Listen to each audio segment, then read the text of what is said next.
Hello everyone, I welcome you to my channel. Good morning, good afternoon, good evening, wherever you are. I extend my greetings to you and I welcome you to my channel. If this is the first time you are visiting my channel, I humbly implore you to click on the subscription button, subscribe to this channel, and then you click on the notification button so that whenever I upload a video, you get notified and then you come and watch for all the details that I'll be providing for you. Are you a student who is interested in traveling abroad for a visit? In fact, as a student in Ghana and across Africa and other parts of the world, there are several opportunities available for you. You know, being a student shouldn't just be about going to school, attending lectures, writing your exams, studying, passing, and then graduating. There are other benefits or other opportunities you can explore throughout that period you are studying. And one of these opportunities is the opportunity to travel abroad for a visit as a student. And everything I'm going to tell you today in this video is born out from my own experiences as a student. Now, I can tell you that up until last year, when I secured a job as a lecturer at Koforidua Technical University, I have been a student virtually all my life. From crèche till when I finished senior high school. Immediately I finished senior high school, I gained admission to study African Studies, Bachelor of Arts in Cape Coast, University of Cape Coast. I finished in 2012, then did my national service. Right after that, in 2013, I started my master's at University of Ghana. When I finished my master's in 2016, then in 2017, I started my PhD. And then I finished in 2021. So it's like my entire life I've been a student. But I was not just a student who goes to school, attend lectures, write exams, pass and move on. I was also a student who explored opportunities that being a student came with. And one of them, which I'm going to share with you today, is the opportunity to travel abroad for a visit as a student. So if you are a mother or a father, a brother or a sibling, or a relative, an uncle or auntie, who is currently living abroad, and then you want to invite your son or daughter or your niece, whoever, to come and visit you abroad, but you don't know how to go about it, then this video is just right for you. And if you're also a student who is equally interested in traveling abroad for a visit and coming back to continue with your studies, this video is just right for you. Personally, I've had some international travel experiences, and like I initially indicated, I've had all these experiences as a student. I've traveled to the United Kingdom on 4 occasions. I've also traveled to Europe on 3 occasions. I've been to Switzerland, I've been to France, and then I've been to the Netherlands. And I did all of this whilst a student. So the question you may be asking is, how did I do it? And that is what I'm going to share with you today. One thing you need to understand is that there are several forms of visas. Being it the UK or Canada or US or Europe, there are several forms of visas you can apply for. But the type of visa you apply for depends on your purpose of visit. What you are going to do there determines the visa you need to apply for. If you are going for a visit, it is usually referred to as the visitor visa. And I'm going to tell you about how to do it, especially with the UK. But whatever I say here is not just, it's not only applicable to applying for visitors visa in the UK. It is also applicable in other areas, because the same method I used in applying for my visas to the UK were the same methods I used in applying for my visas in Europe. And one thing you need to note is that in all of these travels that I did my own visa applications. So the first thing you need to know is that if you want to travel abroad for a visit as a student, the first thing you need to know is that what you have to apply for is a visitor's visa. The UK refer to it as a standard, or the UK standard visitor visa. And this type of visa allows you to travel abroad to the UK to go and visit your family members and your friends. It also allows you to travel abroad to go for tourism. If you want to go as a tourist, this type of visa also allows you to do that. Sometimes it allows you to go for student exchange programs, or when there is an academic conference and you want to attend, this visa also allows you to attend it. In the standard visitor visa, you are allowed to stay for up to 6 months. So if the UK, for instance, the visitor visa is just for 6 months.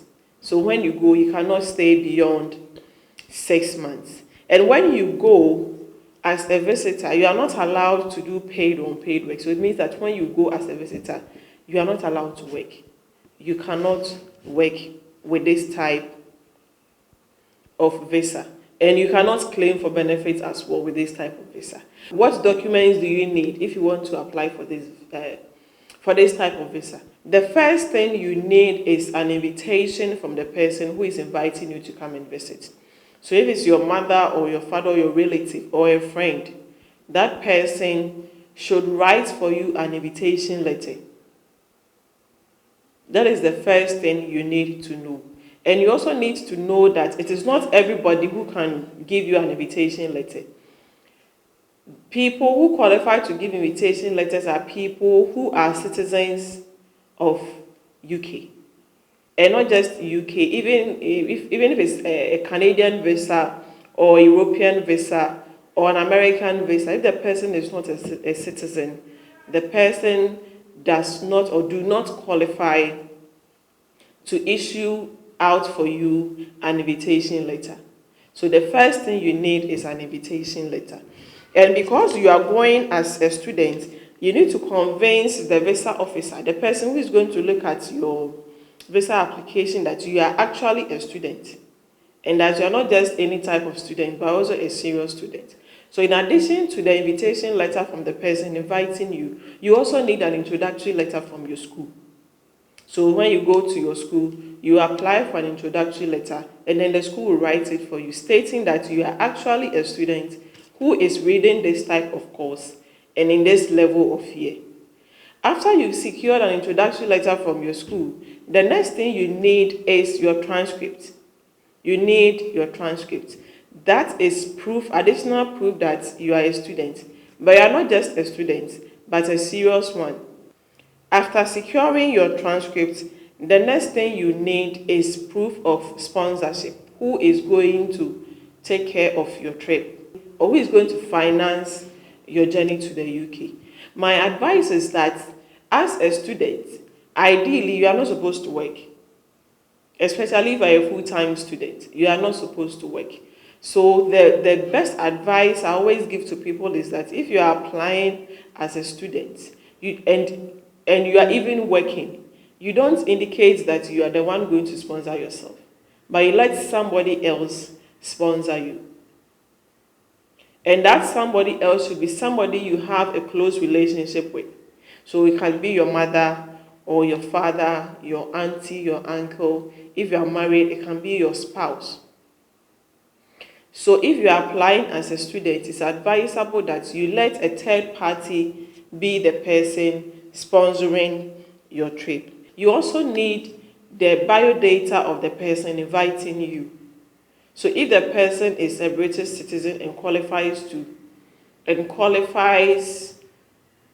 give an invitation out, in addition to the invitation letter, the person is supposed to give you a scanned copy of his or her British passport biodata as proof that he or she is actually a British citizen. And the last thing you need to add is your flight reservation.